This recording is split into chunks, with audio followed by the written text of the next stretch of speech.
Welcome to Tech Talk with Koenig Equipment. I'm Kurtis. Today we're going to talk about how to use the data analysis feature in Field Analyzer. Let's get to it.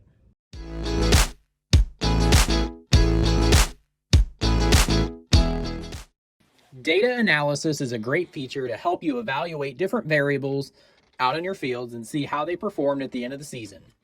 To use data analysis from the map, click on the field and then click on Analysis. Typically, we're going to want to set up two different map layers so we can compare those two layers against each other. In this case, we'll start out with 2023 corn yield, and then we'll select Compare to pull in our second variable. I'm going to use my corn harvest variety map. In this example, we can see there was a product called Accolade used in the planting application. So we had an area of the field with Accolade and an area of the field without. So I'd like to go in and look at those. So if I simply come down and look at the Data Analysis tab, we'll simply select, and then it will evaluate yield by each one of the different variables or varieties. So in this example, you can see the no Accolade 31 acres had a yield of 215, and the Accolade had 39 acres at a yield of 229.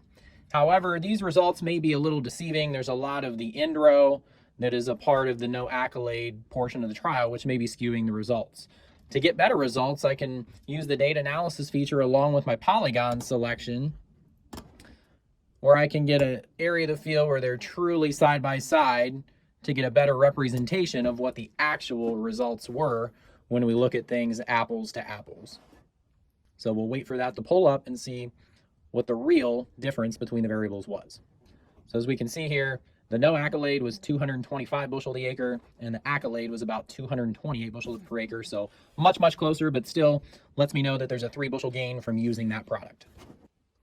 Thanks for tuning in to Tech Talk with Koenig Equipment. For more how-tos, visit the customer training section on our Koenig Equipment mobile app.